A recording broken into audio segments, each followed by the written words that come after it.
How's it going, everybody? It's going great out there. How are you? Good. Fabian, thank you for coming back. I'm the Uncanny Omar with... Astonishing Melanie. And today... And my husband accidentally wrote Astonishing X-Men, apparently. I got so excited. Description, so now it has changed. Thank you, Phil, for pointing that out. I am the Astonishing X-Men. You just threw me under the bus. And... just like not even 5 seconds into the Together interview. we are Omni. I got so excited about interviewing Fabian, who wrote an amazing, astonishing, if you will, X-Men run that I wrote it as Astonishing X-Men. Thank you for joining us again, Fabian. Yes, it's always a pleasure to be here, guys. It's been a little bit since we last talked. As a matter of fact, before we last talked, I hadn't announced really anything. It's been so weird in the number of years how fast things have come out. We got look. Just kind of give you an example, Fabian. This is going to get crazy, but we got. Hold them all up at once. We got Thunderbolts with your name on them. Like, this is awesome. I love it. Wait. Volumes 2 and 3. We got a reprint of Cable and Deadpool, which will always be Cable and Deadpool. I really like how all three of those came out. I and the Warriors ones too. Finally, this is kind of difficult to. Finally, I just wish they weren't so heavy. Wait, what's that one? That's the last one. This is New Warriors Omnibus Volume 2. 3 got delayed. 2. Yeah. Wait, that's a different looking cover, isn't it? Yeah, this is the direct market cover. There was a standard. I think I got the other cover. But we got a 3 coming up, and 3, which my mapping was a little bit different. I would have put all the Nicieza issues in Volume 2, but 3 will have your miniseries of Justice in it. Oh, that's right. It didn't reprint in the second volume. I forgot about that. Because when I got the mapping, I emailed them going, he wrote a miniseries with Justice in it. And then I remember getting the email back going, well, if we make a 3, we'll probably put it in there. And I was like, yeah. You know what? I would prefer that all of Volume 3 be like Evan's volume. I really would have. Well, they stuck your stuff in there. Yeah, I would have. For him, I would have really liked for him to have had that whole volume to himself. That would have been better. Edwin's giving New Warriors a thumbs up. Heck yeah, it deserves it. It's Edwin approved. So Fabian, you are back here, but you're also back writing Cable next week, right? Yep, comes out next, I guess, Wednesday. I don't even know when books ship anymore. I've been so out of it. Ship Tuesday, release on Wednesday, I think. Gotcha. Yeah. So definitely, it is definitely next week shipping. Yes. Okay, gotcha. How is that? Is it like riding a bike for you every time you go back to write? To me, it's more. It's not about the character himself. It's about what's been done with the character since I last wrote him, and just trying to freshen up on that. In this particular case, it was as much freshening up on young Nate as it was on Cable himself. And there's always going to be things that I agree with that I've seen others have done, and there's going to be things I disagree with that they've done, and I try to ignore what I disagree with rather than make a big deal out of it, and just stick to how I see the character and how I approach the character. I think that's really cool. I think it's commendable that you're sticking to your writing chops. Is that the idiom? I don't think it is. That you are just respectfully disagreeing, right? But well, because it doesn't seem like you're up in arms about it. No, I'm too old for that crap. We are temporary caretakers of a character's history and lineage. We don't own these characters. I don't own Cable. So Marvel is going to do what Marvel's going to do. I was a young buck who disrespected and respected what came before me, and now others have done the same with my own work, and that's part and parcel of the ebb and flow of doing established characters in an established continuity for a company like Marvel or DC. And the other thing is, I've had the real luxury and benefit of not only doing comics for so long now that it puts my comic stuff in a much better perspective for me than it might have been 20 years ago when I was more immersed in it. I kind of skate on the periphery of the entire industry right now, and it's a much a much more comfortable place for me to be. Gotcha. Look, you're 2 for 2 according to Edwin. Great philosophy. I've always respected that Yeah. philosophy of, And that keeps you sane, right? As well. well, coming into a character that has history, because that's what these characters are, right? Like, these characters have been around for decades, longer than, you know, most of us have been alive. And it's really cool to see that from a writer's perspective to this day. That's why I've always respected you, because no matter what you were writing, even as a kid, I was like, oh, this guy, he's coming in and he did his homework. And of course, you'd been working in the industry for years before really becoming, you know, the writer of Fabian. That if anybody grew up in the 90s and you didn't know Fabian Nicieza, well, you weren't reading the right comic books. But I mean, your name was everywhere, man. On average, how many monthly issues did you think you wrote at one time? Well, there was a year where I wrote 6 monthly titles plus annuals, I think plus 1 limited series, with a full-time job at Marvel as an editor. And that was the year that broke Fabian's back, because that was too much. So I basically scaled back my writing, I scaled back my editing, I scaled back everything, because that I think it was 93, might have been 93. That really put me over the top. Might have been 94. I don't remember. Whatever year it was, the Deadpool limited series came out. I think I was writing X-Men, X-Force, Cable, New Warriors, Night Thrasher, Nova, and Nomad. So 7 monthly titles, I guess. If you include the annuals and then your X-Men Unlimited, which was quarterly. I don't even know if X-Men Unlimited might have been at that same time. I don't even remember. Yeah. It's a blur. It was a bit of a blur couple of years. It was phenomenally fun and interesting, but also a little traumatic. So I 30 years later, I really kind of like it's rearview mirror, and I'm not a personal biographer. I don't really focus much on dates and issues of stuff I wrote. That's what you have. I'm much more tuned into that. Like, I'll tell you when Avengers 57, what year that came out, but I can't tell you what year I wrote something. So I don't even pay that much attention to that stuff anymore. Did you sleep? Did your sleep? No, I was probably getting about 3 hours of sleep a night, 4 hours a night. And I was working 7 days a week. It was a lot going on, because, you know, my mother-in-law had been ill for a long time. My wife had been dealing with that, and that in some ways freed up time for me. So I filled it with more work. And we were making a lot of money. I'm not going to pretend otherwise. I'm not going to say that wasn't the case. Part of it was that we were just paying so much. And I looked at the numbers and I did the math, and I said, I might be able to pay for my kids' college education, and I don't even have any kids yet. So I have to focus on riding this wave for as long as it lasts, to the detriment of the quality of the work, quite frankly, and certainly to the detriment of my own mental health. But look at this. I had a full head of hair, almost a full head of hair back then. Just started flying out of my head. So you know, it just was. It was a very specific and unique window. I made a decision to do what I did. If you asked 60-year-old Fabian, would he have done the same thing again as 30-year-old Fabian did, the answer probably would be no, I wouldn't, for a lot of reasons.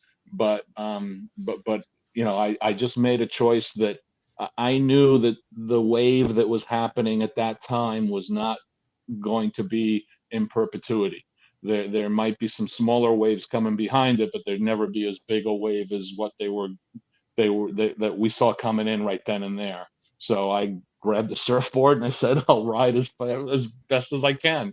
I always joke around. It's like, you know, Todd McFarlane rode the surfboard all the way up to the giant mansion on the hill, and Jim Lee and a bunch of other guys rode that surfboard all the way to a beautiful seaside house. I rode my surfboard to the shore, to the beach, and I built a really nice house on the beach. Other guys ended up floundering in the water. So it all, you know, it's all perspective. But most of us at that time anybody at that time who had half an ounce of understanding and perspective on the industry knew that it wasn't going to last forever. Yeah. So you kind of, you get a little greedy, and you do what you can when you can in order to make what you can. Well, this question kind of goes along with that, because you're saying that was like 93. So before, was it late 80s that you started writing comics? Yeah, I started working at Marvel on staff in 85. I was Marvel's advertising manager at that time. My first script sale, my first plot sale was 1987 that saw print. I sold the story before that, the year before, in late 86, but it never got drawn, and another editor killed it. So that was actually technically my first sale, but the first comic that was printed was 1987. It was a New Universe title called Sci-Force. And then I got a monthly gig really quickly on Sci-Force after that, probably faster than I should have. But so I was a monthly writer 4 issues into my experience as a comic book writer. I think I sold 4 issues, and I was offered a monthly book. So always an instigator was asking, was it the right place, the right time scenario, or did you seek it out directly? A little bit of everything. I interviewed at Marvel NDC right out of college in '83, and for sales and marketing positions, because I was a communications major and I really wanted to do promotion and advertising for the comic book companies. I thought that was a niche that I could actually excel at and could help advance myself through that angle. And I went through three interviews at both places in the summer and fall of '83, and I didn't get either job because they went with more experienced people, and that's understandable. But I also felt going through 3 interviews was good for me, because that means I must have done a good job and impressed enough people. And I got a job at a paperback book publisher, Berkeley Publishing, which was the paperback sister company of the hardcover company, Putnam Publishing. And I was there for 2 years. And what always happens in publishing, it's a very incestuous business in New York.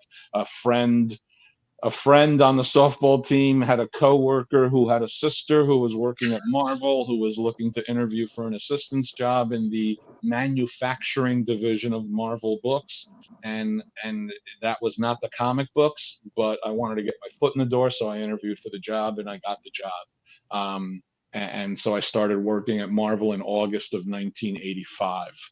And within 4 months, the guy who got the job instead of me in 1983, friend to this day, his name is Steve Saffel, was looking to hire an assistant in the promotions department. And I found out about it, and I interviewed for that. So basically I stabbed the poor woman in the back who hired me 4 months after she hired me, switched over to the promotions department, took a pay cut to do it, which apparently some people upstairs noticed, because I learned about that a couple of years ago. I'm sorry, I learned about that a couple of years later after I had done it. I took a pay cut to switch departments, and it's not like publishing pays all that much to begin with. So, I went from 6 slices of pizza to 4 slices of pizza. But I wanted to be in the promotions department, and a new boss was getting hired at that time to create a department. And he named me, after a little while, he named me the advertising manager. So that was my job, 9 to 5. That's what I went in for. Selling comics was something I wanted to do. Writing comics was something I wanted to do, I should say. But I took a little bit of time in getting the lay of the land, understanding who the editors are, what they were looking for, all that stuff before I really started pitching a lot. And once I made a sale, as almost always happens, it's not the first sale, it's usually the 4th sale that really gets editors looking,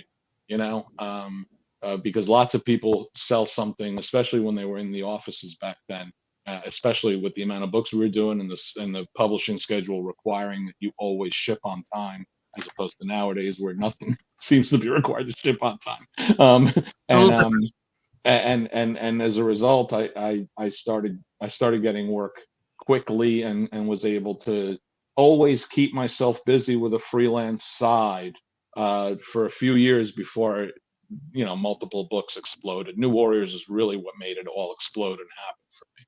If it weren't for New Warriors, it wouldn't have opened the eyes of other editors who saw that I could write mainstream Marvel superhero books on a monthly basis, make it sell, make it enjoyable and exciting, et cetera, et cetera. So that really got things.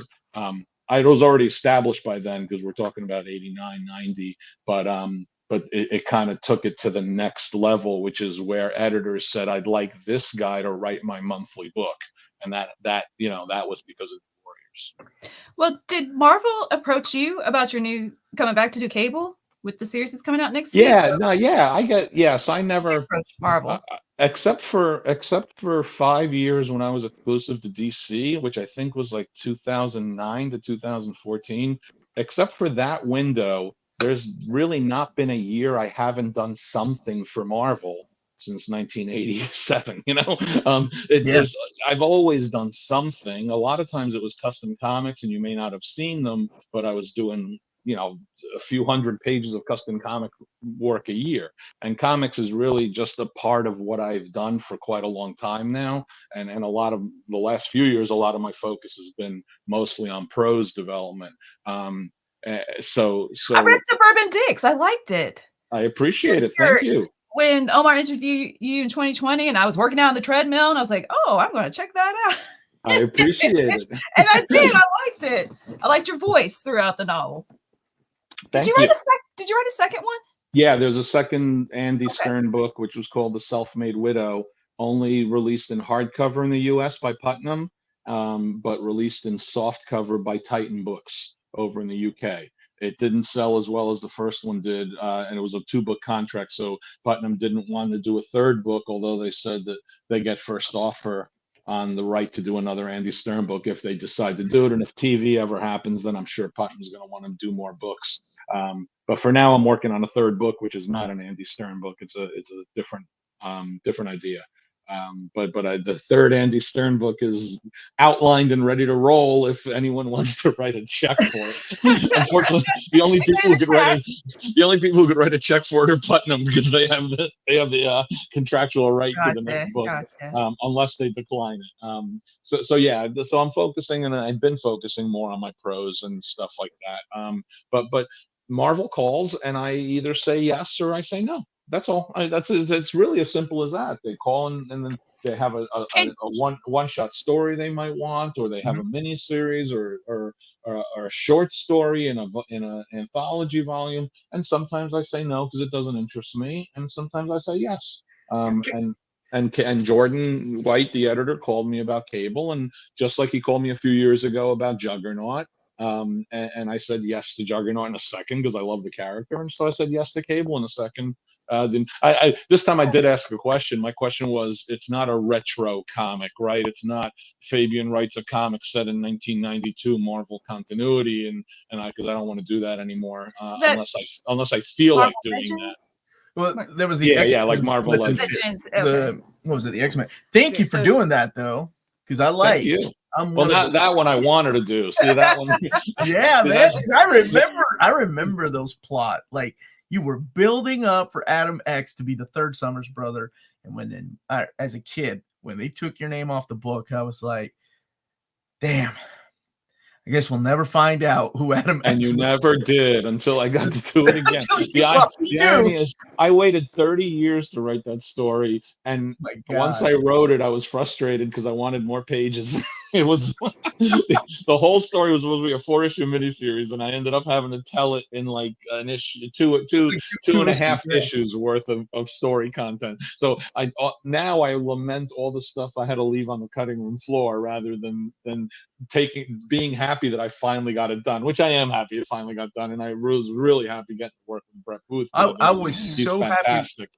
So happy with that. Like, the minute I heard about that, I was like, oh my gosh, they're actually going to do it. Somebody else remembered besides me and Fabian that Adam X was supposed to be. Yeah, no, Omar, I got to be honest with you. I think there's 8 people on the planet who gave a damn, because I heard from those 8 people all the time, every year for 30 years. So, yeah, and I'm sure 7 of those 8 people were disappointed by the stories. I dug it, and they gave you well, I don't know if you got to choose or not, but it was Brett Booth on artwork, and Brett Booth has that like 90s dynamic style that I enjoyed.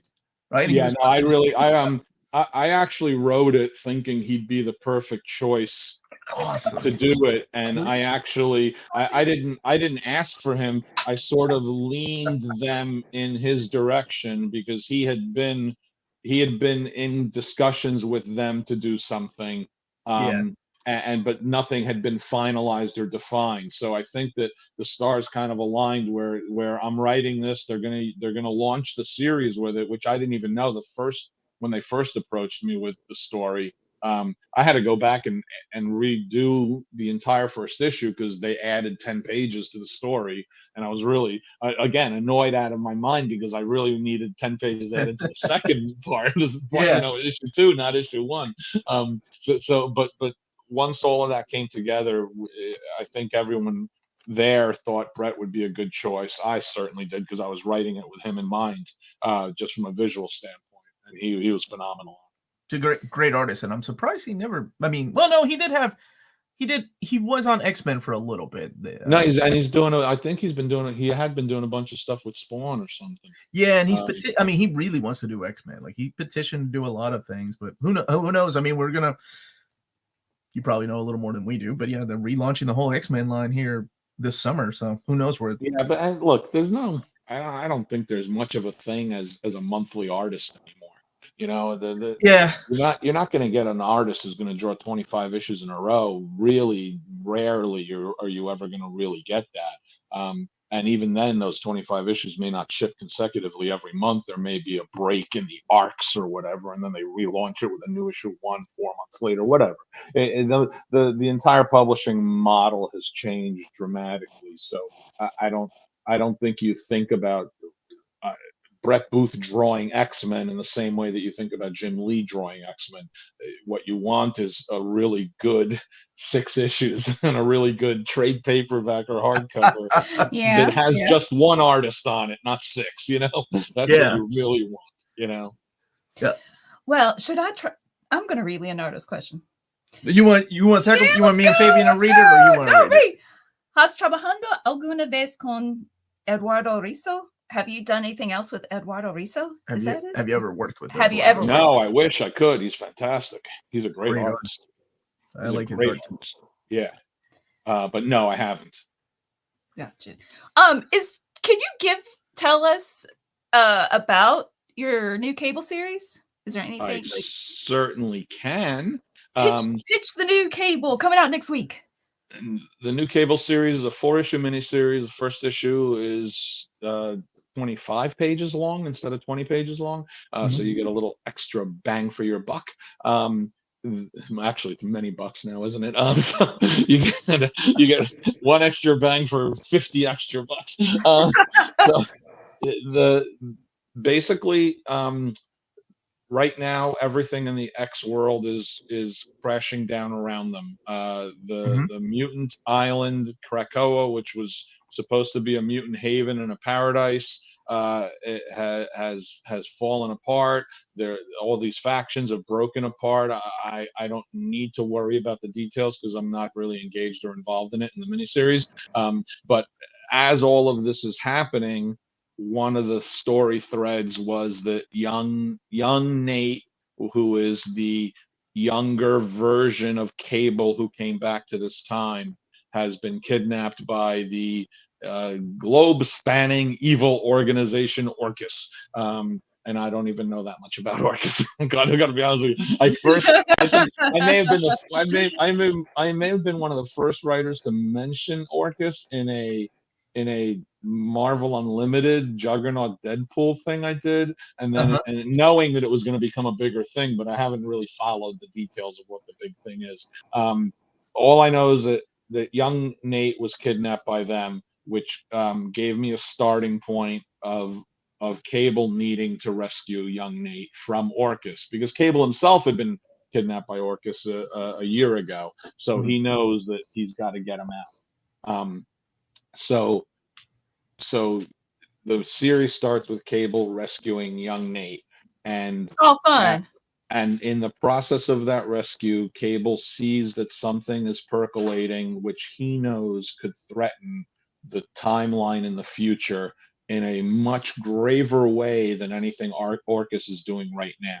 So he wants to ignore the present threat because he feels there's more than enough people that are on top of that, and stop the possible future threat because he's sick and tired of waiting too long to nip things in the bud.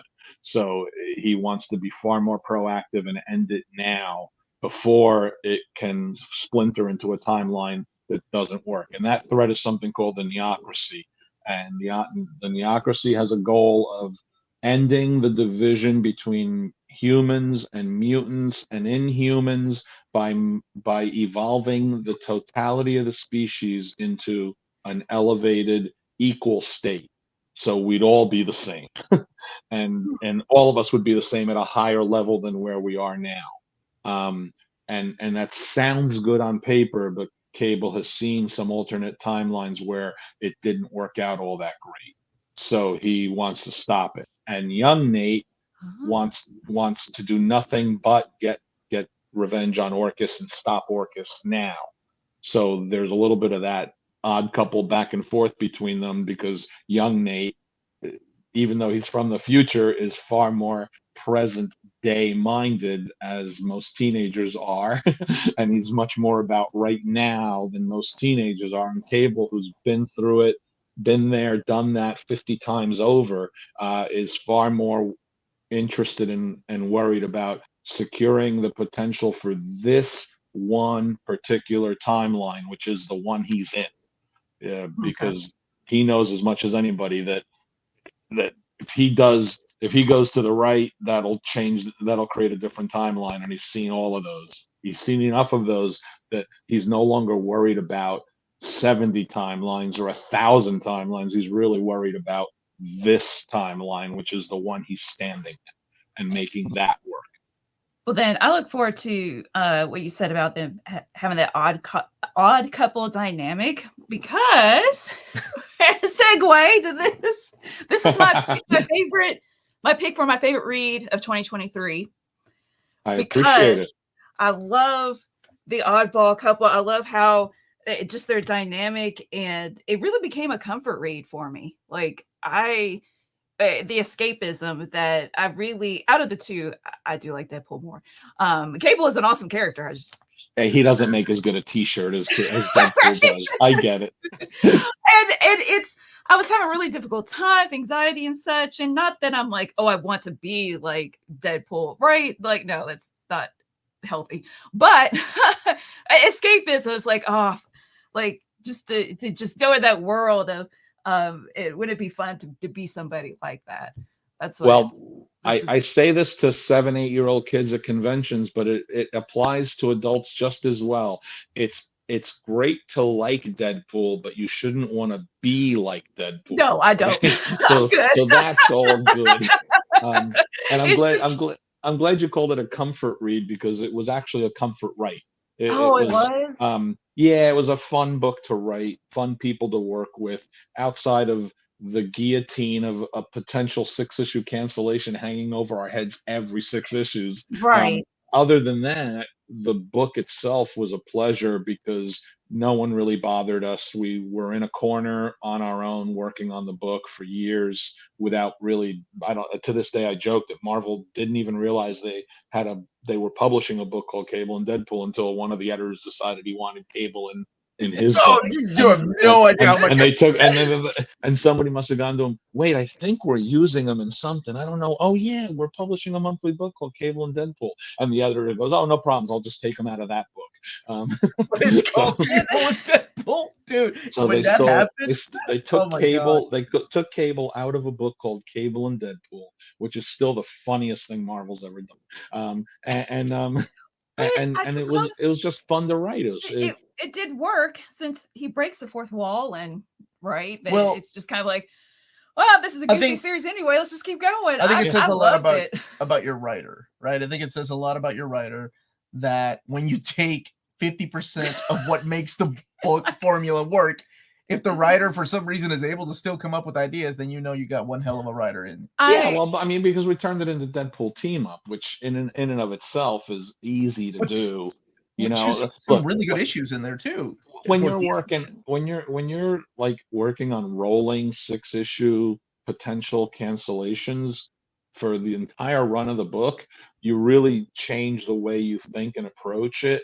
You don't think of it as 2-year arcs like I used to. Yeah. Or even 1-year arcs. You think of them as almost like self-contained stories, and shift your status quo at the end of that to give you the opportunity that propels you into what the next 6 issues might be like. So in some ways, removing Cable out of the book just propelled it into what it could be next, which is Deadpool team up. So you try to just keep riding the horse that they gave you, even though they broke one of the horse's legs. It's like you just keep trying to ride it. Oh no, shoot, what was I going to say? So I don't monopolize the conversation. I'll end. It's my okay, man. It's your no, first time with Fabian. Just want to say that I read this, and then I'm like, I want more Deadpool. So I'm reading a bunch of other authors, and I found people I did like what they did with them, but I always compare it to this. Dude, once you go Fabian, you don't go back. Right? I'm like, read Joe Kelly's 2 years. Read Joe Kelly's 2 years on Deadpool. I think Joe's excellent. Joe was excellent. He did a great job on the character of Joe Kelly.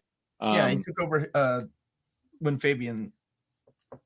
Oh no, gosh, he didn't. I Excellent. took over. He launched a monthly book. Yeah. I wasn't even at Marvel at that time. I was running Acclaim Comics at that time.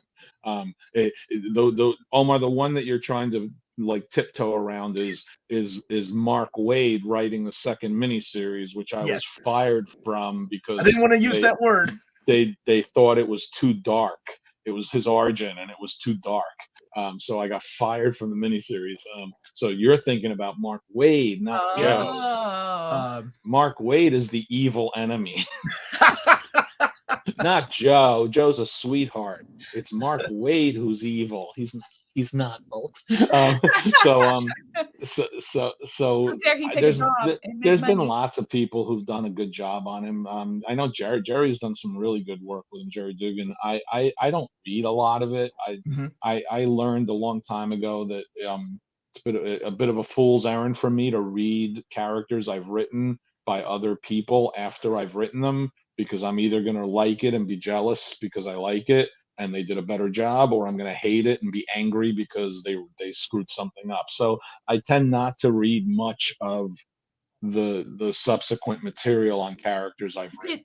Can I ask you really quick, did you see the Deadpool movies? Yes, I saw the 2 Deadpool movies. Yes. And I was scared to ask you, but I'm going to risk it. I don't want to offend you. Did you like it? Yeah, well, I thought the first one was fantastic. I thought the second one was fun, but a little bloated. My attitude about, and I think the third one's going to be absurdly bloated, but it's probably also going to be fun. You got to understand, my attitude about that is very, very distanced, because I have zero to do with it. I have no involvement, no real engagement. I had a little bit of engagement between the first and second movie, talking to the writers and to Ryan about a bunch of stuff, but after that, nothing. And I get the same check whether the movie is good or bad. I get the same check whether the movie grosses 50 million or whether it grosses $1 billion. The check doesn't change. So all I care about is getting the check. I watched it and it made me want to read the character of Deadpool, and that's good. If a movie can do that, that's phenomenal. If the movie leads you to read the books, that's great. Yeah, and you being a creator of Deadpool, like, I think I just kudos. Good job.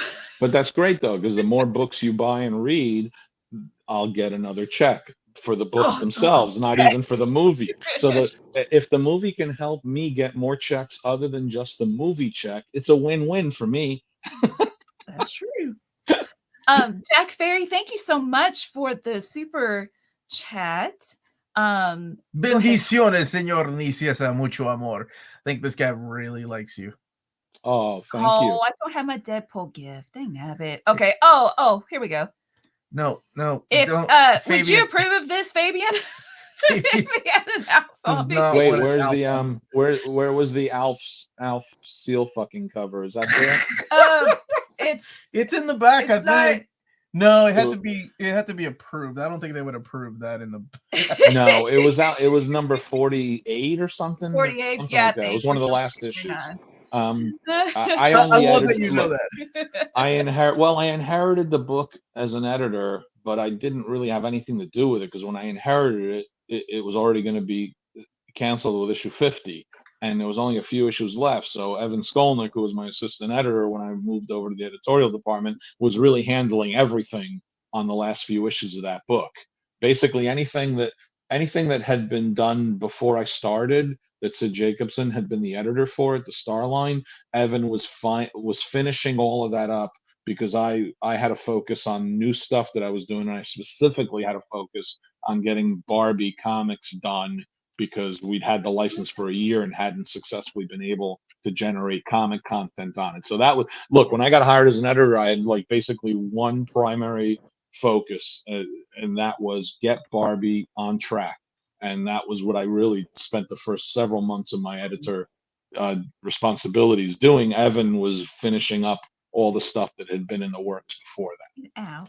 Ow. Jack, here you go, really quick. Pingu! There's your Pingu gift. Thank you He's for so that, Jeff. cute. Yeah, It is, would you say when you go to conventions, is Alf 48 probably the book that you get signed the most from that whole run? Like when people ask you to sign it?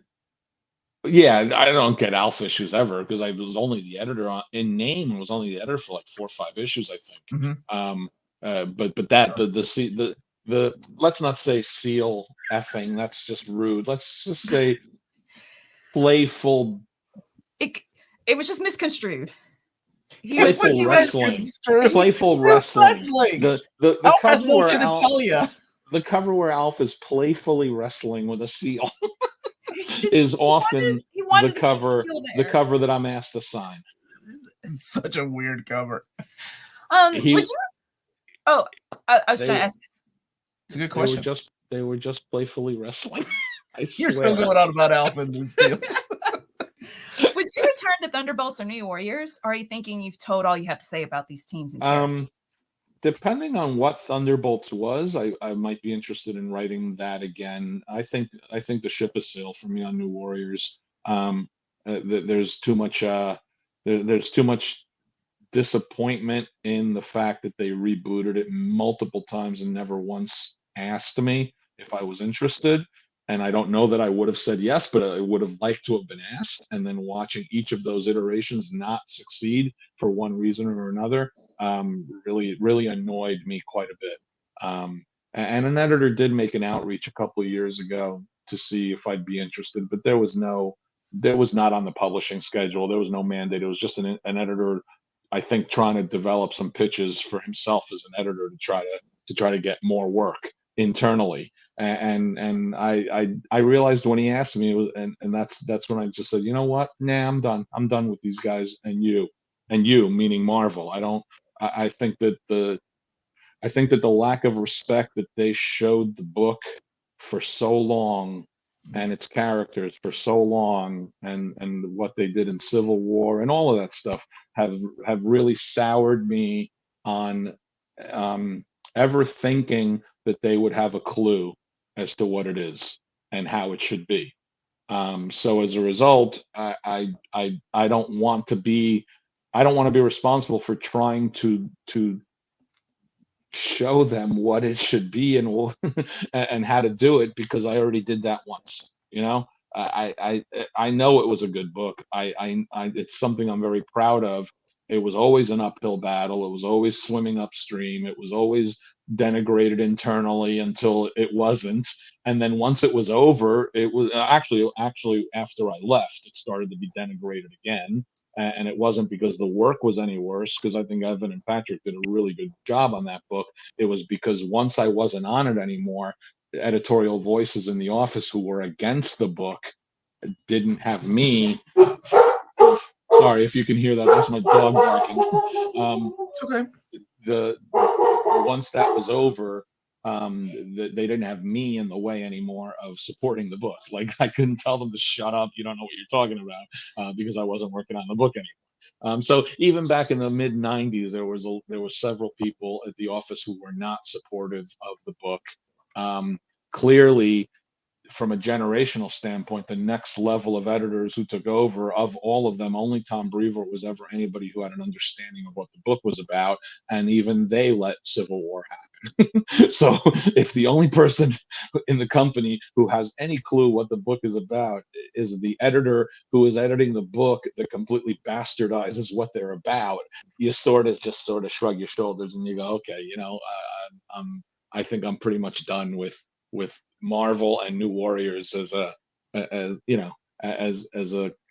something linked in the context of new story opportunities.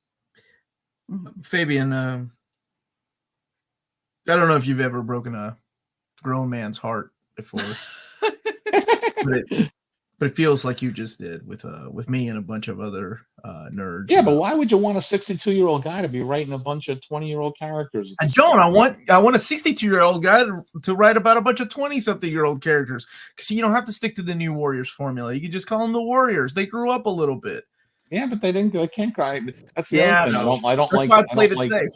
I don't like the writers and the editors who conveniently fudge Marvel time, which is already conveniently fudged. Oh my gosh! For the sake of telling a story they want to tell that is not proportionate to who the character should be. So I don't want to read a story about a 35-year-old Richard Rider because he's not 35. He's like, I don't even have a clue what they're doing with this new Night Thrasher series, but I sure hope he's not a 30-year-old adult.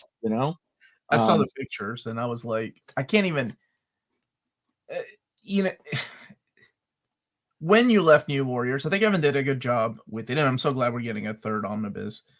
But after that, it seemed like they were just trying different things, and nothing ever really stuck. And you're right, because there was something missing from the book that didn't work.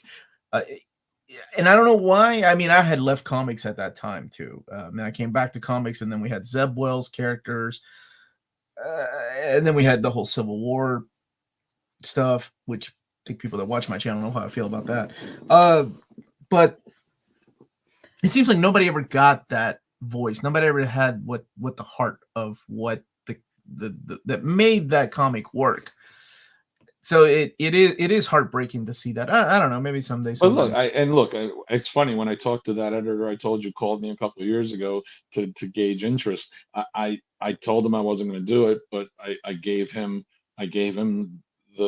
basically the soil he needed to plant the seed in, because no one after I wrote that book, not even Evan necessarily, although he had a little of it in there, no one was working with the right soil. And that's why they couldn't grow the plant. They were all working with soil that was just off. And I gave the editor that, and I said, if you have this in it, then you're doing New Warriors. And we'll see whatever they do in the future, and if this editor is involved in it. Same thing with Cable, though. I've written Cable more than anyone else on the planet right now, and I've read things other people have written with Cable, and some of it is fine. Others is just the soil's not right, and I'm writing Cable again now, and it's very fertile, easy soil for me to till. If you don't have sadness, loneliness, and a sense of loss, then you're not writing Cable. It's not about the bluster. It's not about the guns. It's not about the timelines or the time travel. It's about sadness, loneliness, and loss. And it's so easy to write him once that is your foundation. And it doesn't sound like a positive foundation, but the truth of the matter is, it really is for him. Because that makes sense. I love how you're using a metaphor there with talking about writing. And actually, that leads to Jack's question. Like, do you prefer writing to editing? But I love how you're comparing it to soil and such. That's the silliest question ever in the history of ever, Jack. I found editing to be an exhausting, unfulfilling creative experience for me. Okay. And I would much rather write than edit always. Now ask me, do I prefer to be an advertising manager for a fun company in 1989, or do I prefer to be a writer? That's a tougher question, because being advertising manager for a fun company in 1989 was great. The editing to me was partly. I think I'd be better editor now if I did it than I was then. It was very difficult for me to edit other creators on a monthly title who weren't doing their jobs when I was so busy doing as much as I was doing.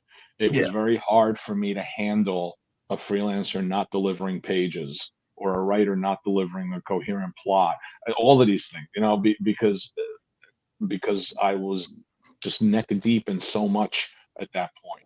So when an artist uses the excuse of not handing in pages for 2.5 weeks on what's supposed to be a monthly book, because they, quote, didn't feel the mojo, end quote, you can really imagine how I reacted to that when I was writing 6-7 books a month with a full-time job. I called it being a psychological babysitter. It really wasn't that. Gotcha. We had this question from a little while ago. Do you think Marvel would ever be open to a Cable in the Future story, but in an oversized humanoid style?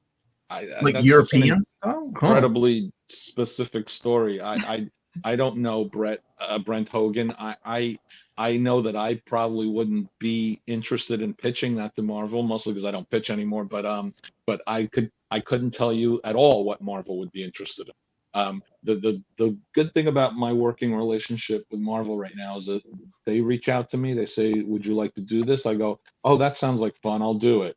And then I do it, and then that's it. And I usually don't hear from them for another few months, and they reach out and go, it's either the same editor or a different editor. "Would you like to do this?" And I go, "Oh, that sounds interesting." And I do it. And then I don't hear from them again for a few. I have zero engagement, involvement in what their publishing plans are, what their thoughts are, what their editorial mandates are. Zero. And I want to have less than zero interest. And I do want to follow up on what you just said. When they reach out to you, and it could be just depending on who's reaching out to you, is it always the case of like, "Hey, Fabian, so and so here from Marvel, do you want to write Cable?" Or is it, "Hey, Fabian, so and so here from Marvel, look, Cable is doing this right now. We need somebody to write a story about Cable, young Cable getting kidnapped." And like, do they give you any specifics, or is it just like, "Do you want to write?" That's a great question, Omar, because the truth is it's a little bit of both. Okay. Sometimes it's the former, sometimes it's the latter. Like, so Jordan called me 3 years ago and asked me, would you be interested in doing a Juggernaut miniseries? No story, no continuity, context, just they wanted to do it. Probably they wanted to retain the trademark to the character. And I said yes, because I love Juggernaut. This time they called me with Cable, and they assured me it wasn't a retro story, which was the first question I asked, but it was going to be tied into the fall of X. Okay. And I started to ask some questions, and then I had to wait a little long for the fall of X outline stuff to be all to have it all come together. And we waited long enough where the editor said, it took a few weeks, but back and forth. Jerry was involved in the email conversations. We weren't getting it to fit into the larger story for a wide variety of completely valid reasons, and realized that it would work much better as a side story that springs from Fall of X and kind of winds its way back into Fall of X. But it lets outside of the beginning and the end, the story itself is its own thing, and it worked better that way, because it's almost like we have to drive from New York to LA, and the Fall of X has all of its stops mapped out, and those stops weren't going to necessarily work with Cable and Nate together, right? So Fabian, you just drive up to Chicago and then drive across the Rockies, just end up back in LA is what it amounts to. And that's kind of how we There's work another great metaphor you just created. He's really good with metaphors. I've been doing this a lot. So so it made it a lot easier to write the story that way. So don't expect Cable's involvement in Fall of X is not like Age of Apocalypse or Executioner song where a character sneezes in X-Force Yeah. and then in X Factor another character says Gesundheit. That's not that kind of a level of tie-in. It's like he's a writer or something, singling these metaphors. Speaking of writers, like, and that question about Brett actually made me think of something.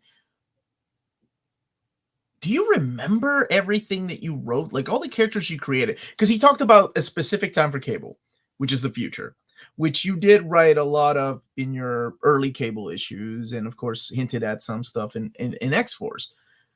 So do you remember like who he used to hang out with, like character names, their powers? Like, is it all in your head? No. Some Okay. I'll remember some of them, but not a lot of them. Especially if I'll remember more if it's a book Never I mind. wrote for several years. I wrote Cable for like 7, 8 issues and then I quit. Mhm. So a lot of that stuff isn't retained. I also very easily forget when I lose interest in an asset. I forget the story, the continuity umbrella when I've kind of walked away from the cover of the umbrella. Cable's a great example that This was like a he asked me about a future storyline. I the entire future of Cable was taken away from me behind my back by Bob and Scott, Bob Harrison and Scott Lobdell, who were the editor and a writer at the time. That whole Adventures of Cyclops and Phoenix thing was all done, started without my knowledge of it while I was working on the book. And as a result, I basically cut off future Cable from my thinking. If you notice Cable and Deadpool, I think I got 4-year run, and I'm not doing any future Cable stories. All of it was set in the present day and Yeah. focused on doing things in the present, because to me they usurped my creative input into how I wanted or thought that should be. And I probably would have been more than happy to go along with aspects of what they were doing and weave that in. But since they did it the way they did it, I basically excised it from my brain. So I couldn't, I could tell you a few of the things I did with R.T. Bear in the first few issues of Cable, the first monthly book back in the mid 90s, but I never even read all of those Adventures of Cyclops and Phoenix things, because to me, it just, it's not that it doesn't exist. It just doesn't exist to me. Yeah, no, that makes perfect sense. Is there any redemption possible for Strife? Do you think he could be part of the X-Men? I don't care. I got no offense to the reader. No offense to who. I got to see who said that. No offense to Mr. Did. But I really don't care. I just don't. Well, what about Psycho Cleveland's asking who's your favorite Cable artist? Do you care? I will accept Lant. I'll be honest with you. Ladron is phenomenal. His name just came up today in an email thread. I was talking to someone else about something else and his name came up in the context of what the hell's Ladron doing now? He'd be great to do some covers. But the truth of the matter is my favorite Cable artist is the guy I'm working with right now, because I'm working with him right now, and that's Scott Eaton, and he is doing a phenomenal job on this miniseries. It looks great. The storytelling, the bombast, the weight, the mood, everything. He's just nailing it. So if you ask me, my answer is Scott Eaton is my favorite X-Force Cable character, because I'm working with him right now. Click on this one for a second, baby. Okay. Oh, so the person asked that question. Who among us hasn't excised the Scott Lobdell stuff out of our brains? I think I just talked to Scott a few months ago, and I excised it out of my brains the second I was done talking. I want to take time because this comment makes a lot of. I just want to let people know, in case they don't know, Executioner's song was tight. And if you don't know this story, Executioner's song is tight because of Fabian Nicieza. Like, people have people behind the scenes, like everything that was going on behind the scenes, like people, if you weren't aware of, like people were walking away from their roles in Marvel, and this big crossover was gonna happen, and it was Fabian that came in and saved the day. We needed to have an outline for a multi-title crossover because the accountants had determined there was going to be a multi-title crossover in the third quarter of the year. So it had to happen. It was going to happen. Mhm. Whether the guys leaving for Image were going to be a part of it or not, it was going to happen. So, so the minute that it was accepted in the office, not offices, I'll just say in the office, in the X office, that the Image guys were not going to do anything in the crossover. It wasn't even an issue. It wasn't even a question. It was just, we have to do this. So I was the first to throw the hat in the ring, and everyone else said, okay, we can work with this, and that's it. It could have been, it actually changed and evolved a lot from what I originally submitted, which is good. It should. But it also could have just as easily been ignored by the editor, who may not have liked it and had his own idea that he wanted to do, and we would have done that. So, it's not, it wasn't, there's no capes being worn. There was just the work was going to be done. It had to be done. So we did it, Just to let you know, I've been going through questions, but as you're talking, if it doesn't require a response, I've been showing comments and you're getting love from the chat. Like this gentleman, Max, earlier, he was saying how, actually Max used the same term I used earlier about your writing being a form of escapism and how it's important to him. You're one of the best writers. Shoot, Max, sorry, I've lost your comment. You probably worded it better than I just did. But yeah, just like, oh, here it is. Wants to thank you for writing a lot of amazing stories that brought much needed escapism to many of us. You're one of my fave writers. There's a lot of, very much, Max. I there's appreciate it. part of the reason why I gravitated towards your writing was because of that sense of escapism. Because no matter what you were writing, it was because it seems like you're having fun. It's where I wanted to be. It's who I Right. wanted to hang out with, no matter what age I was, whether I was a teenager or having a hard time making friends or whatever, or I'd rather hang out with the New Warriors or your X-Men team. And that's all, and that's great. I mean, like, to me, the writing of superhero comics for Marvel was never anything more or less internally for me than what would 14-year-old Fabian want to read. That's all. That's what it was.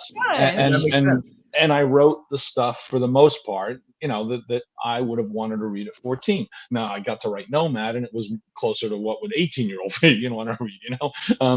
So you just, I never lost that internal barometer of riding my bicycle to 4 different 7-Elevens in a bike riding region looking for the newest issue of fill in the blank. Because there were no comic book shops. That's what we had to do. It's what I had to do. Yeah, okay, absolutely. sure. And so people in the chat, just let you know, I've been starring questions and coming back to them later. We've got some great questions here. Dark Knight had one that was similar to somebody else's. Like, what about X-Force? Would you come back to do a new team or bring back any old members? Would you consider doing an X-Force book? No, I don't think I would. But those are impossible questions to answer, guys. And I know a lot of readers ask those questions.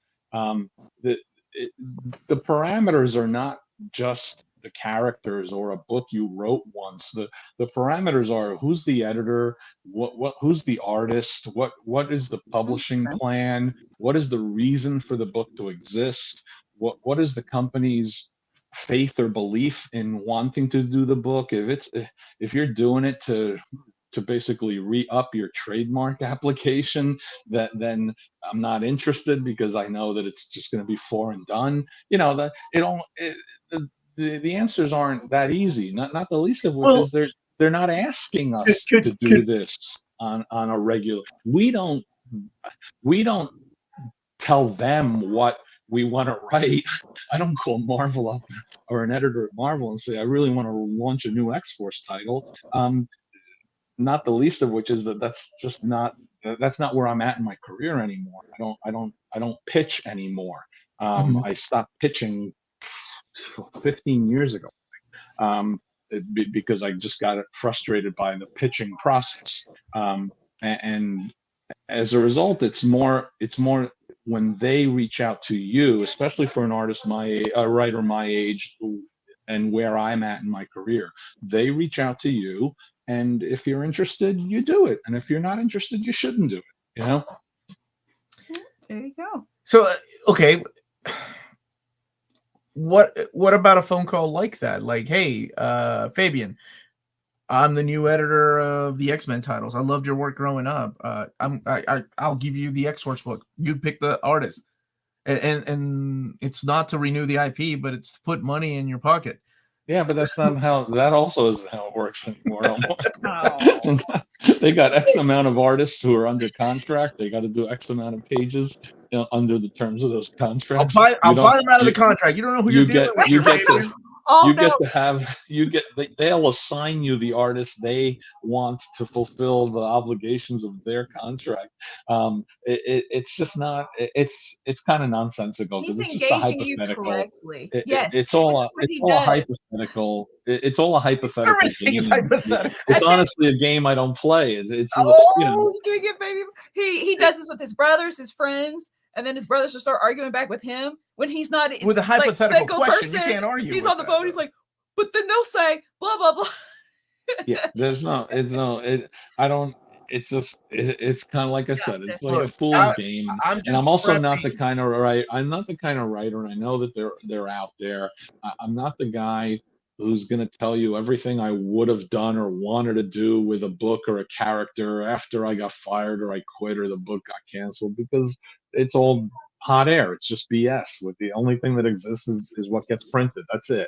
Everything else is just it's either it's a waste of your time, or it's the only way you have to waste your time. And I have a lot of other ways to waste my time than spouting hypotheticals about comic books, Brent Hogan saying thank you for the answer. Those Art Thiber issues were exactly what was in my head when I asked the question. See, I told you it was the early issues of Cable. That's what I kind of figured he was talking about. Well, Kingsport Cow's wondering how you adapted. Are you meaning specifically Kingsport Cow, like that people know what he looks like now? He says, back in the day, I didn't know what you guys looked like. Yeah, we were in Wizard. We had like pin-up pictures of us in Wizard, and we had like caricatures and pictures of us in the comic books all the time. Marvel Age would run articles and interviews, and our pictures would appear. I appeared on the cover of Marvel Age magazine that Marvel did. So I mean, maybe now it's obviously much easier to access that kind of stuff than it used to be, but it's not like people didn't know you. Look, I did a film video thing with Stanley and Bob Harris and Scott Lobdell that ran with a Pizza Hut video promotion. Pizza Hut was putting out a bunch of the X-Men animated episodes on VHS. And this was the early 90s, 93 maybe. And we filmed for an entire day with just a lot of BS talking on a set that they had made for it, and then they interspersed and cut it up across 4 videos. Right? Sorry that my dog is getting close to dinner time, so she starts bothering me. Our dog is upstairs losing his mind. I don't know who's at the door. I was on the train station platform right near where I live now, going into the city, going into Marvel, and this guy in a suit and tie, older guy, like kind of keeps looking at me off the side of his eye, and I'm like thinking, I don't know this guy, I don't recognize him, and he says to me, "Were you just in a Pizza Hut video I watched with my kid?" And I go, "Yeah, I was." And he goes, "What the hell?" He couldn't believe it. Like, and this was a guy who, at that time, I was only like 31, 32, and he was in his 40s, right? So, that kind of thing doesn't happen at conventions. I get recognized sometimes, but it's not. No, we're not. Most of us aren't celebrities in that regard, in that capacity. Some of us are a little bit. Neil Gaiman is a completely different level kind of celebrity. You know what I mean? Like, he does like theater engagements where he sells out 1,000 seat, 2,000 seat theaters for his speaking and reading engagements. So it's all different. I think I have just the level of kind of recognition on social media that I kind of want to have. I don't want to. Yeah. I don't want to spend my life trying to get 100,000 followers on Twitter. You know what I mean? I don't think that it's going to make it that much of a difference in my life if I only have 15,000 followers on Twitter. Let's see. Remy, you're really annoying me. Stop it. Favorite Age of Apocalypse memory working on it and wonderful conversation. You're gonna not like the answer, but my favorite memory of Age of Apocalypse was being done with Age of Apocalypse. It was a pretty miserable crossover for me, and I was not happy with it at all.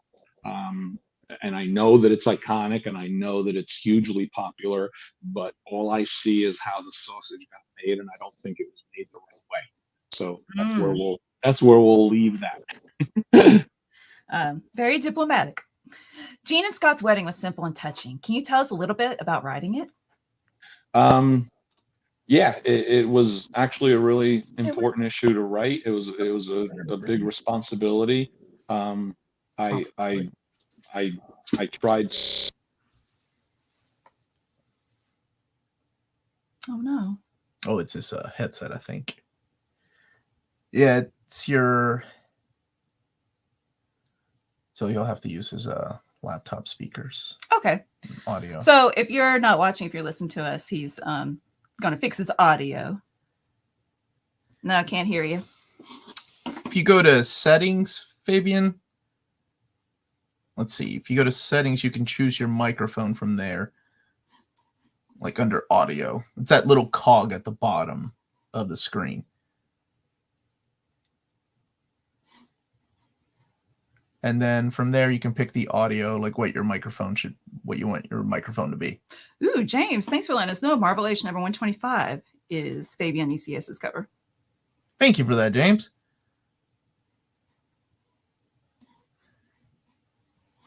All your years of IT has led up to this, Omar. Don't let us down. This is live IT, Omar.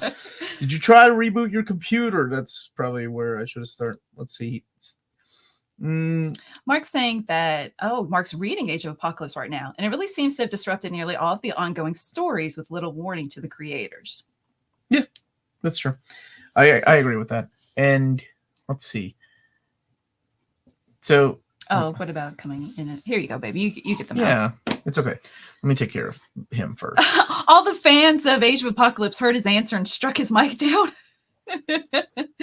Okay, can't you unmute your mic? The mic isn't connected. Why isn't their mic connected? So it's saying your mic's not connected. Let's see. If you click on settings and you hit the audio button under mic, you should be able to choose, like scroll. You may have to leave. Oh, so he says he got there, okay, but so you got there. But like, if you leave here, I'm gonna send you a private chat. And to leave.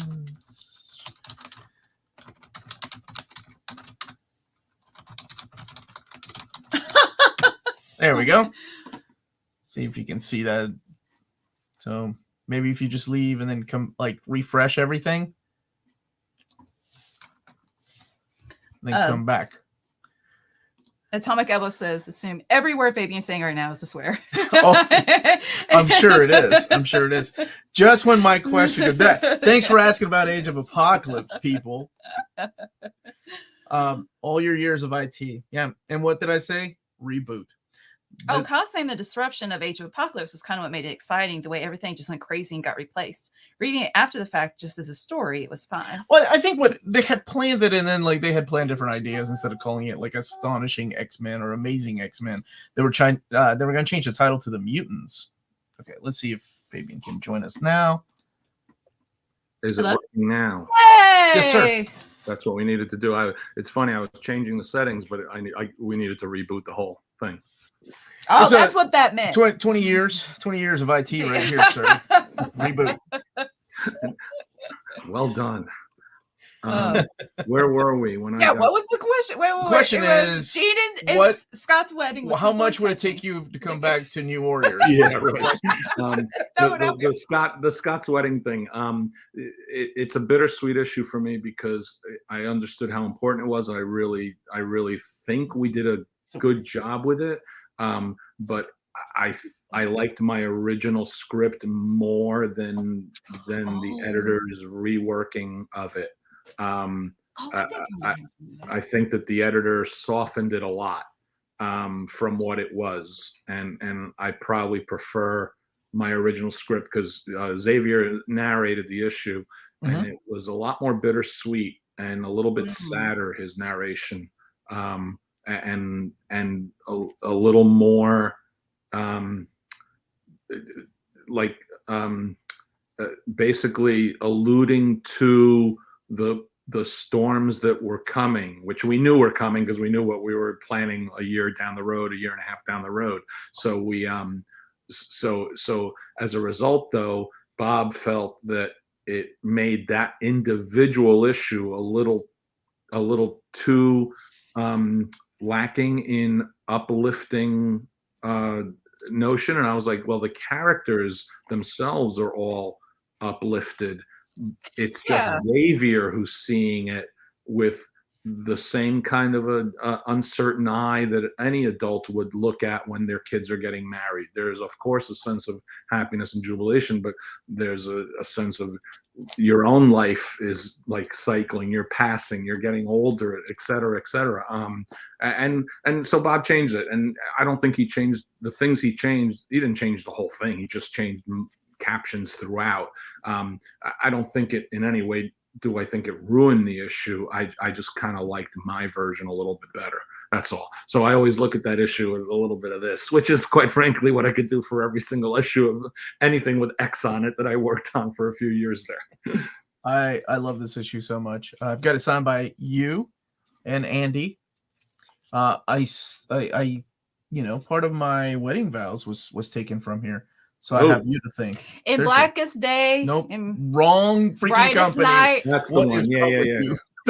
And I'm not even saying the lines correctly. Put the wedding ring right into the lantern. Oh my gosh. But yeah, that issue means a lot to me and a lot to a lot of people. It's beautifully written. I love it. It's great. You had a lot of editor input, huh, in the X titles. And did you were there issues that was 100% Fabian without editor mandate? Like, you change this? Was there one? Are you talking specifically the X books? Yeah, since it seems like no, but look, that's not fair. That wouldn't be fair to Bob because there was not a single issue of New Warriors that was 100% me. Danny edited that book like an editor should, and he and I butted heads all the time, and about stuff. And I compromised a bunch, and he compromised a bunch. That's fine. There's nothing wrong with that. It's my issues with Bob had a lot less to do with individual issues rather than much larger issues. So it wasn't about specific comic book issues. It was just about issues of management and how to handle creative people and how to stick to a plan once you have a plan.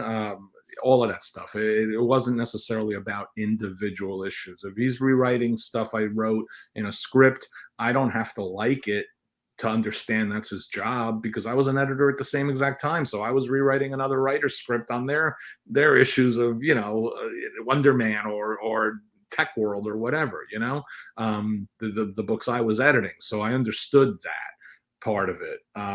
It was a lot of other management related stuff that bothered me. And made working on the book difficult. Ultimately, it all boils down, and I like and respect Bob a lot. It really boils down to his editing method is not conducive to my writing method, and my writing method was not conducive to his editing preference. That's all. It just took us 3 years plus to get to the point where we just said, we've tried a long time, enough is enough, and that was it. Dearest Mr. Fabian, other than Cable Deadpool things you've written, what would you want people to read out of your bibliography? Preferably funny papers, because I like pictures. New Warriors, Thunderbolts, Cable Deadpool, Robin, Red Robin. Yeah. Most of Adventures of Captain America limited series. I can't even say Nomad because I haven't reread that stuff in 25 years, so I can't say for sure how it holds up. I would sincerely suggest you read Suburban Dicks and The Self-Made Widow, which are 2 novels from Putnam Publishing. I wrote both of them, and I can attest to the first one's quality is good. I'm pretty proud of them. Those are my top. Those are my tops. You know, there's other stuff I've done that I've liked, and there's other stuff I've done that I think sucks. But you know, those are kind of my tops. Those are always my go-to. And I'm a much better writer when you read me in runs of a title rather than like a 4-issue miniseries or a 1-issue, 1-shot thing. I'm better when I get to work on a book for 2-3 years, I think, than I am when I get to work on it for 4 issues. Is that because you like playing the long game? Like you like setting things up? Because I grew up reading The Long Game, and I became that kind of a writer. It took me a really long time to adapt to not doing it that way. And I just feel like that was more conducive to my strengths as a writer. No different than the novels. Ironically, the novels, because it took me so long to write them from when I originally had the ideas for them, I thought about the characters on and off in my brain for so long that I was playing a long game with them because I know so much more about them than I have even committed to print. You know what I mean? The book I'm writing right now is really a fascinating exercise for me because I just came up with this entire concept and these entire characters just a few months ago, and my agent really liked the idea and thought he could sell it, so we started working on it after a few other books that I'd been working on weren't coming together. So I'm working on characters that have only been in my mind and have had any kind of life to them for 6 months now, Oh, that's awesome.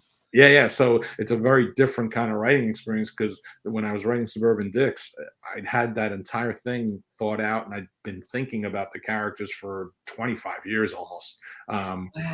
So it's interesting to do it that way, but my Marvel strengths are generally speaking, it's just stuff that's tied into established Marvel continuity that plays off the history of the characters and the universe, that gets to have fun in the sandbox. And that's the thing I like. I'm like doing the Cable miniseries right now is that because it's an adjunct to Fall of X, I don't have to worry about it being so mutant specific. So he's traipsing through the worlds of X stuff, obscure X stuff, old Fabian X stuff, but also gets to confront the Grey Gargoyle, which is fun. You don't get to see Cable versus the Grey Gargoyle that often. It's so I'm just having fun in that capacity, doing that kind of stuff. Death Rattle saying you should write your own story and have Image Publishing pick it up. I'm co-writing an Image book coming out probably this summer with Kurt Busiek right now. So that's who we were just talking about when I mentioned Ladron earlier, and we were talking about possible cover artists for variant covers. His name came up. I've been working on an Image book with Kurt for quite a long time now. Stephen Mooney is drawing it. It's called Free Agents, and the first issue should better be out this summer. I don't know when it'll be. It's either going to be June, July, August. I don't know yet, but it will be coming out this summer. Looking forward to that then. Are you done with Outrage? Right now, yeah. We don't have to ever be done with it if we decide we want to do it again or we find the right platform. I don't think that Webtoon would want to do it with us anymore based on the problems we had getting the second season done. And they were really, really patient with us when they didn't necessarily need to be. But for now, I wanted to just let it sit and settle. I'm pretty sure Rocket Ship Entertainment, who did a Kickstarter of the first season in hardcover and trade paperback. I've got that. I'm pretty sure that they're going to do a second one too for the second season. Oh, good. Which I really liked the second season a lot. It just, the process of getting it done was very challenging because of COVID hitting and artists having problems and all this other stuff. But I liked the story, and I think it worked out really well. So I imagine that once Kickstarter can do it contractually, I don't know the dates. It could be this year. It could be 2024, probably mid to late 2024. They'll be able to do it.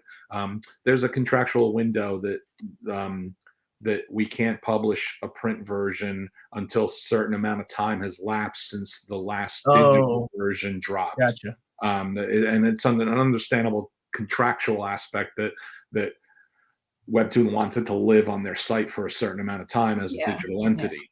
So I think by the fall we'll be able to do the print version. I'm not sure yet. I'll check.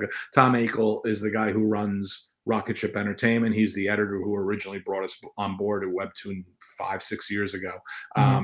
And I'm pretty sure they're going to want to do a second one too. I hope so.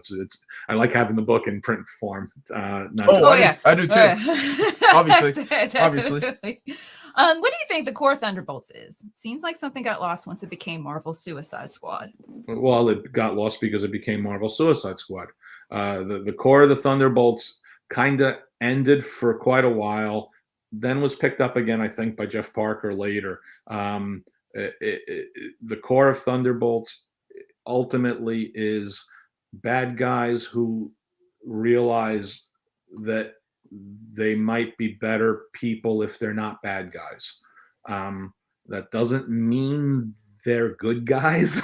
That doesn't mean that they are redeemed or exonerated or validated, but it's about a bunch of lifelong villains who begin to realize how futile their lives have been, and decide individually in different ways that maybe they don't want their lives to be so useless.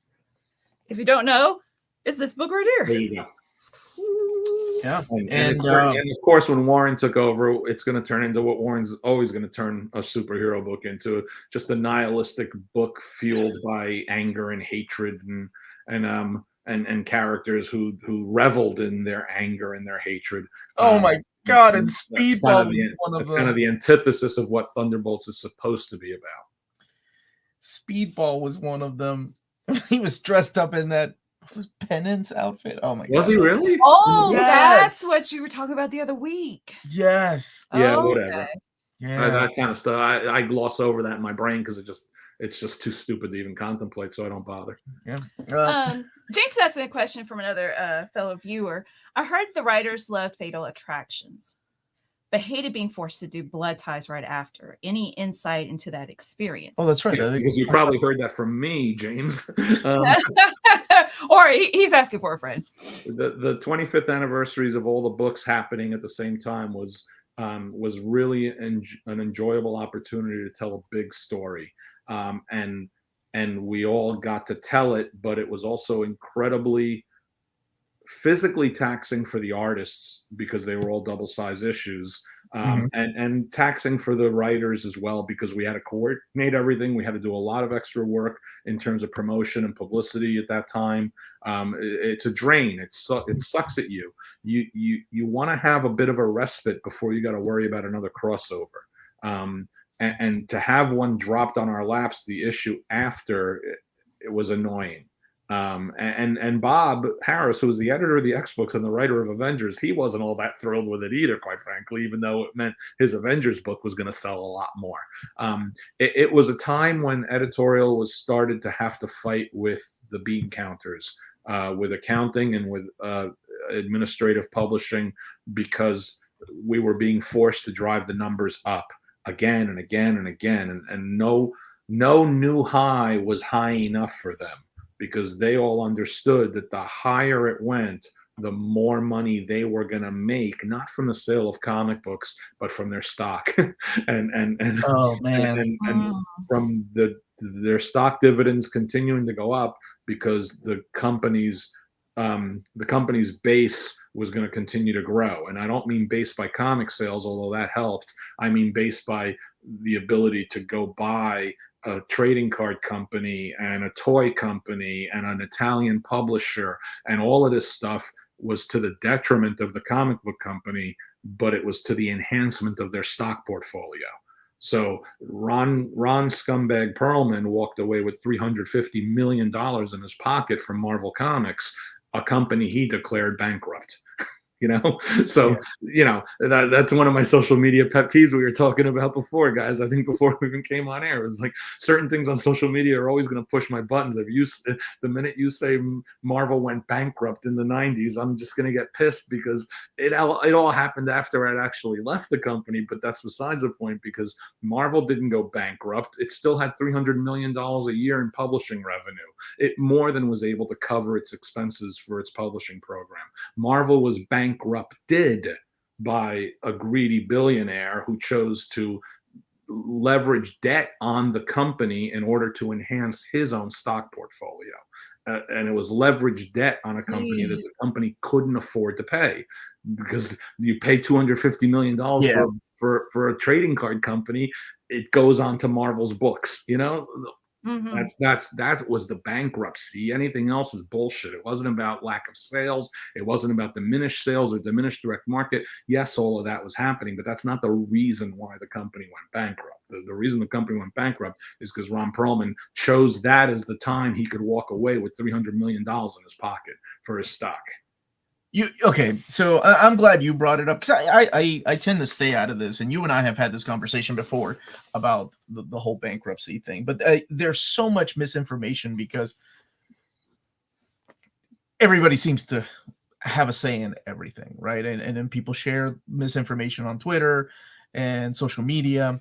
So I'm really glad that there are people like you that were in the industry and still in the industry to kind of set the record straight when it comes to these things. Because nothing annoys the hell out of me more than, and it has since I was a kid, that comics are dying. Like ever since I was a kid, walking into that comic book store and the old guard was there, like making fun of the fact that I was picking up New Warriors or whatever it was. Comics aren't what they used to be. This is this will be the last stage of comics. They're done. They're a dying. It's a dying thing. I don't know why you're picking up this new stuff. You got to get the old stuff. And it seems like it's always been a thing, and it's still there. There's so many people out there that are still like that, with that mentality. John Romita Sr. one time said to me in the office, "Comics have been dying since I was 17 years old." Right? It feels like that. And he'd been the art director at Marvel for 15 years or 10 years at that point. So like you listen to John say that and you go, okay, it's just stupid. They're all idiots. It's not, a company may fall, a marketplace might diminish or collapse. The newsstand market collapsed, and it was the only market for decades. It just evolves and changes. I mean, when 99% of the people who say comics are dying are talking about superhero comics from Marvel and DC. And they can't wrap their heads around the fact that now that is just a smaller part of a much larger comic marketplace, and 90% or 80% of those people are talking specifically about the direct market and superhero comics from Marvel and DC. And the direct market has to accept and understand that it is now only a part of a wider area, a multi-platform version of selling product, whether it be bookstores, whether it be book clubs, whether it be digital, all of that stuff, whether it be online sellers and vendors. People buy books from Amazon. That's somebody's buying an X-Men book from Amazon. That money is not going to a direct market shop, but that doesn't mean that superheroes aren't selling, and it doesn't mean that someone who wrote an X-Men book isn't being read by somebody somewhere. It's a lot of moving pieces, and everybody who naysays almost always is looking at their one particular piece, their own piece. And it's almost 99% anecdotal all the time and doesn't have real context. And you're talking to a guy who's barely keeping up with the industry, barely paying attention to a lot of that stuff, because I just don't care anymore, right? I really don't. I just don't care anymore. You know, I'm not worried about what cable sells. it just doesn't matter to me. You know, it's gonna sell what it's gonna sell. So you hear that kind of stuff, and you take it. You got to take it all with a grain of salt, because the same kinds of people have been saying the same kinds of things for 70, 80 years. Not 5 years, not 10 years, 70, 80 years. Those kinds of people have been saying those kinds of things. Well, now we have Twitter, though. That's why. It's It's a lot more. It's a lot louder. Well, and that's probably the mindset that every generation does. I know I do it too. Of like, things were better back in the day, right? Oh like, yeah, cartoons were better when I was a kid. Absolutely. Well, oh no, they weren't. I don't think that. No. But back in it was, so therefore comics must be dying because of everybody's the blinders we have about the good old days when you were growing up as a teenager and such. Of course. Arthur Wu really enjoyed talking with you in 2018. It was a highlight of attending the San Diego Comic-Con. And Logan Wayne say that your X-Men was a huge part of my childhood reading, and omnibus of your complete run is my most wanted Omni. Thank you for the many happy times and memories of reading. You got it. And it was almost my pleasure. Thank you for the super chat. We'll give you Pingu again because you wanted Pingu. Please write Bob, Agent of Hydra graphic novel, please. And then maybe Pingu would laugh like that reading it. Sorry, Jack. I spend time writing something that doesn't have guaranteed publication in prose form or screenplay format right now. I don't do it in comic book format. So I'm not going to write a Bob, Agent of Hydra graphic novel unless Marvel calls me up and hires me to write a Bob, Agent of Hydra graphic novel. And I don't think they will, because one of the last things I pitched, remember, Omar, guys, I was saying before, I haven't pitched in 15 years. I think one of the last things I pitched was a Bob, Agent of Hydra miniseries spinning off of Cable and Deadpool, which would have told us the very, very important origin of Bob, Agent of Hydra. I would have picked that up. I would have. I even tried, when they rejected Bob, Agent of Hydra, I tried to couch it in a different pitch that I'd had since the 90s called Cannon Fodder, which was a low-life member of multiple different agencies. So a guy from AIM, a guy from Hydra, a guy from, whatever lame organization. I'm forgetting the name of the one from Captain America that there was. These guys would get together and commiserate on how pathetic their lives are. and then they get involved in an adventure where each of them, they join forces because they're responsible for saving their individual evil entities, right? And during the course of the adventure, they have to decide, we have a chance to put an end to these evil entities, and it will be so much better for the world if we did that. And they go, yeah, but we got dental, so we can't. So they end up deciding to save their evil entities. I have a quick question. Are you a fan of Golden Girls, or were you looking for just something random for Deadpool to fall in love with? No, the B. Arthur thing was a Maude thing more than a Golden Girls thing. I never watched Golden Girls at all. Okay. I was too old for Golden Girls, really. I watched Maude when I was a kid. When I was young, I watched Maude because it was part of the Saturday night block on CBS that everyone had to watch. All in the Family, Maude, MASH, and Bob Newhart show. I think that was the Saturday block. So I watched Maude, and as a result, B. Arthur was always impressed on my mind because of her voice and her attitude and her tone. So when I'm just scripting that very first page, and who would Deadpool think is sexy? And of course, it would be B. Arthur. So that was it. It wasn't a Golden Girls thing. It was a B. Arthur. Oh, okay, gotcha. That's all I know B. Arthur from. But I was just wondering. I was like, I wonder why B. Arthur. So I was like, oh, I'll just ask. Do you really like B. Arthur, or were you trying to be? I liked her as an actress on that show. I thought it was a really good show at the time. It tackled a lot of really important issues. And the Maude show did. But ultimately, when I'm writing Deadpool, I just allow the parts of my brain that any sane human would force themselves to filter. Not even force themselves; they would filter it, understanding that that's the definition of sanity. I turn that filter off and let it all fly. So who would Deadpool think is the sexiest woman alive? Not Halle Berry. It would be B. Arthur. Gotcha. Yeah. Do you have an easier time writing Cable or Deadpool?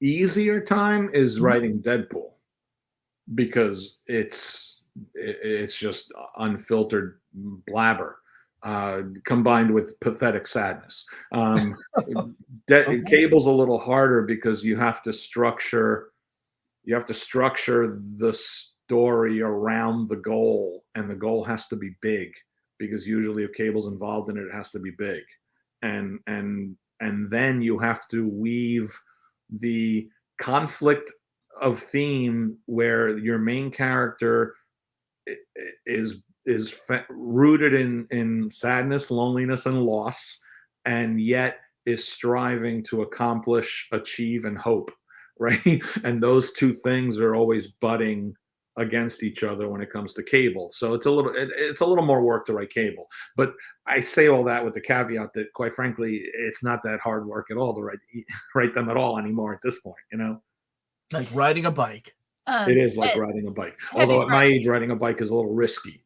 Just ask Joe Biden. Heavy Rice, he is writing Cable, which you should check out.